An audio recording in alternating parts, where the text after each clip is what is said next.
Palace Playland is a seaside amusement park in Maine. Located next to Old Orchard Beach, this park feels like a glorified carnival, but they have nearly 30 different rides catering to a wide range of thrill levels. You have the state's largest steel roller coaster, some wild flat rides, and some gentler rides more suitable for families. So in this video, I will rank the park's top 10 rides and attractions. Before starting the countdown, I want to note that this list will include some honorable mentions for defunct attractions I experienced through the years. Since this park is compact and completely landlocked, they have to remove something to add something new. I have seen several rides removed through the years, as I've been visiting this park for over 2 decades. For the older rides that don't have any footage freely available, I will be showing some comparable rides at other theme parks. I also need to note that the Grand Orient Funhouse in its current condition does not earn a spot in this list.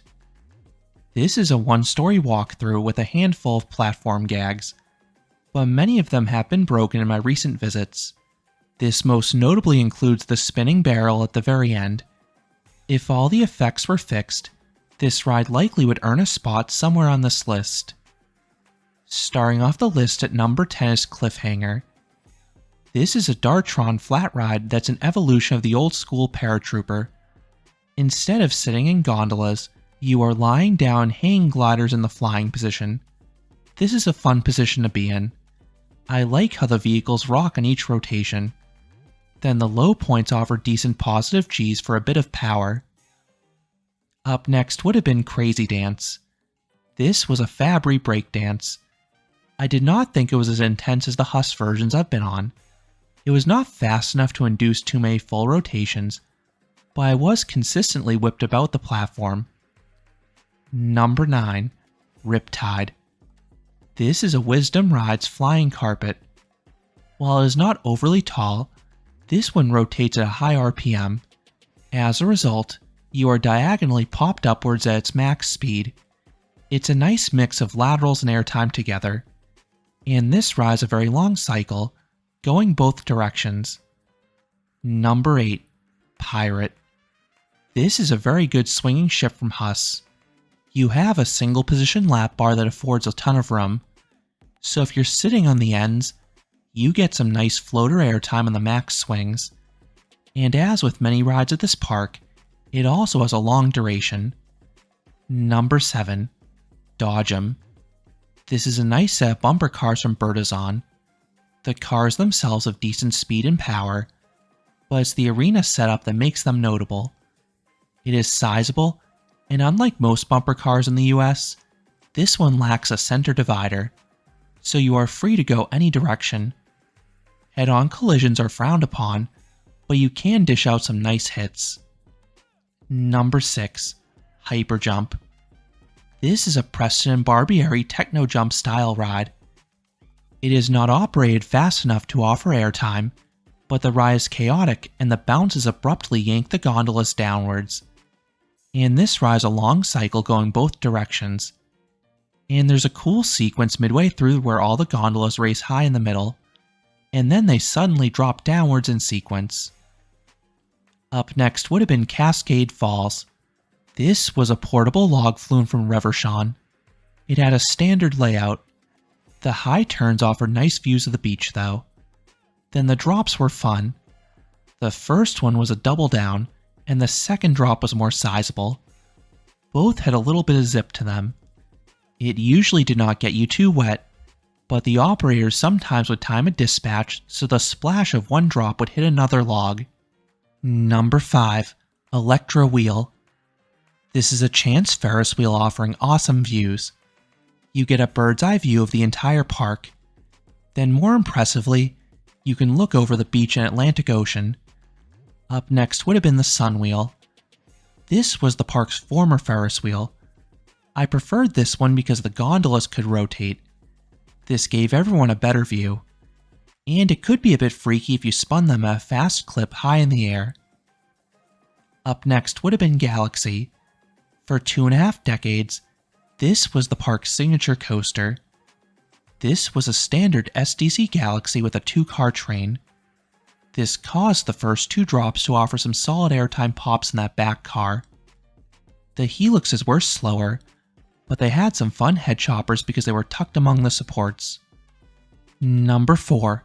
Drop Zone.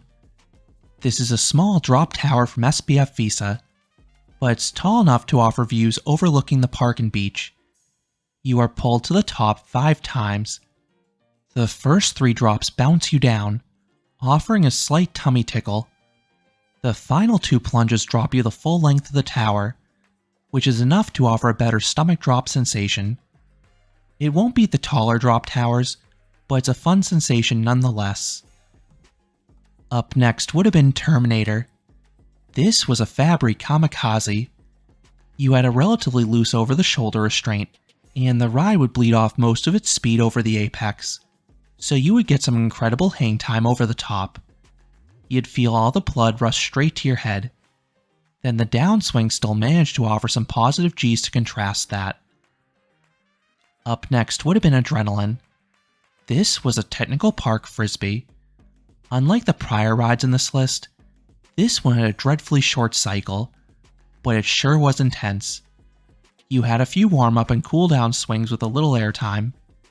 Then the 4 max swings offered abrupt and forceful floater airtime, and that was paired with strong positive G's in the downswings.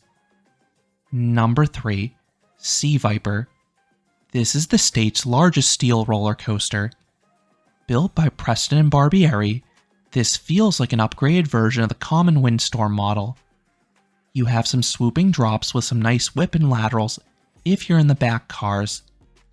Then the tight valleys dish out some solid positive G's as well.